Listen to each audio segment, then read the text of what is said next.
¿Quién no ha sentido temor o siente temor? Y aunque puede ser no llamado temor, sino insuficiencia, el saber que hemos sido comisionados para una misión que supera nuestra fuerza, nuestro poder, nuestros argumentos, nuestro conocimiento. ¿A quién no le ha pasado?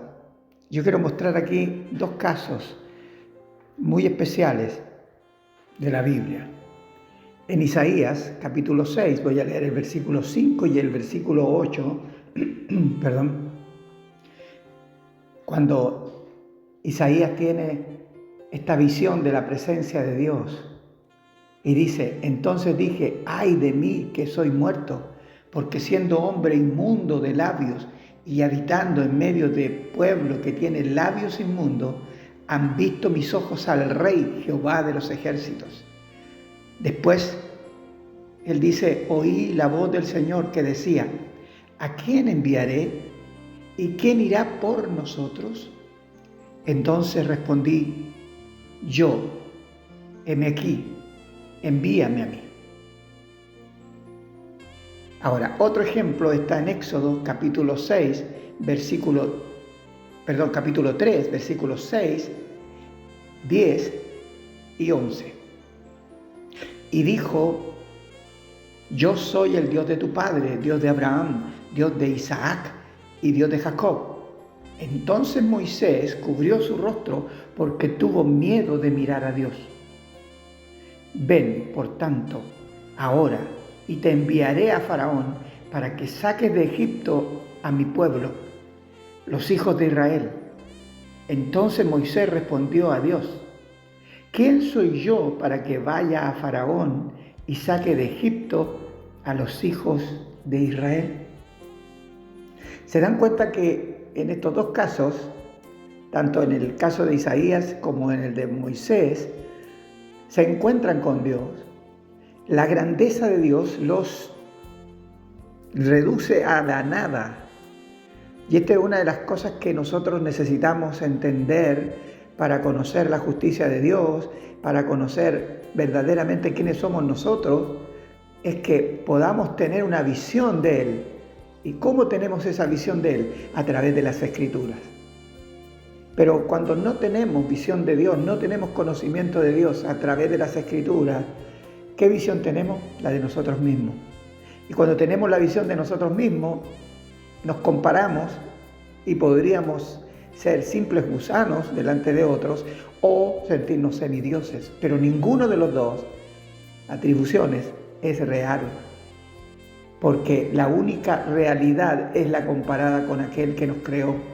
Y ambos, tanto Isaías como Moisés, se sintieron reducidos, porque Moisés reconoce que es un hombre de labios inmundos, y probablemente dentro de los personajes, de las personas que habitaban en aquel tiempo, Isaías era uno de los más rectos, de los más justos, pero al compararse, al ver la gloria de Dios, él sabe que hay algo dentro de él que cada vez que menciona una palabra, no es una palabra santa, no es una palabra pura.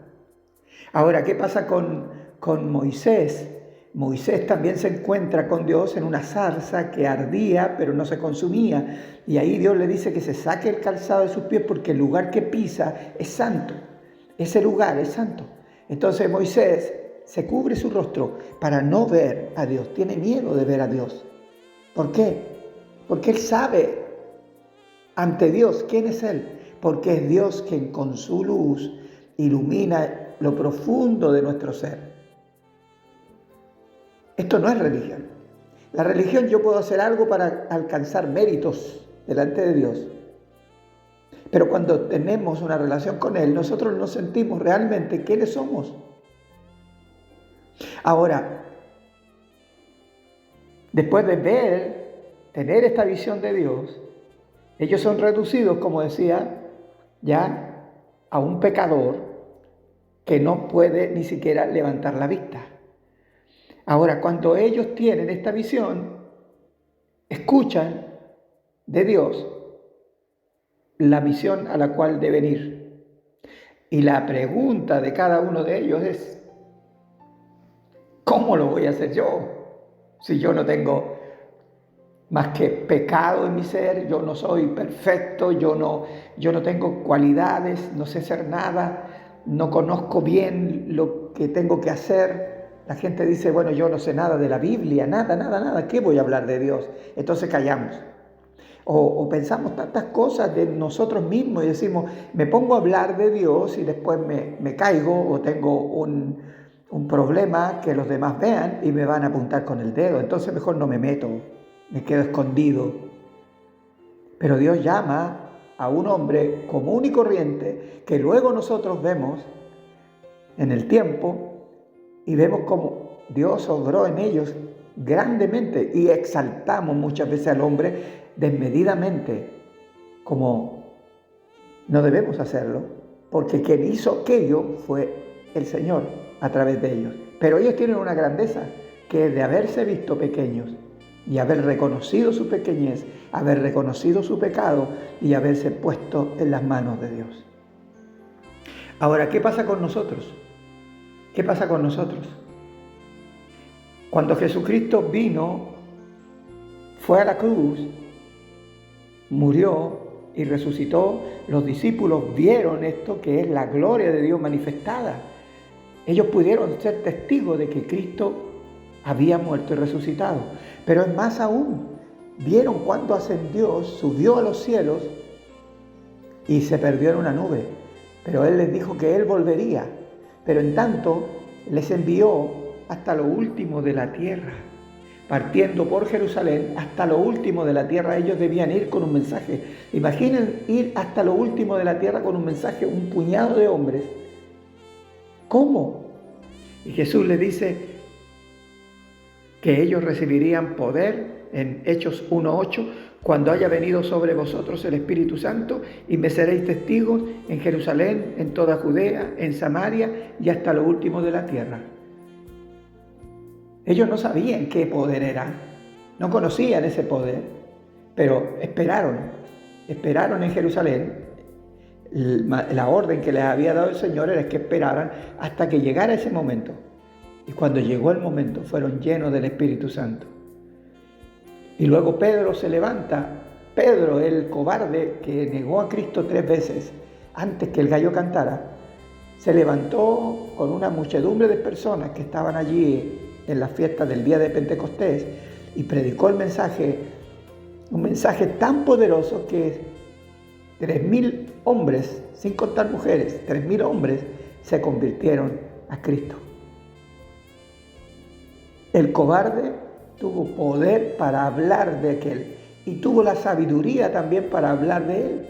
¿Por qué? Porque es el Espíritu Santo el que hace la obra en aquellos que, siendo cobardes, siendo débiles, sintiéndose aún pecadores tal vez, se atreven a abrir su boca, se atreven a decir: heme aquí, Señor, envíame a mí.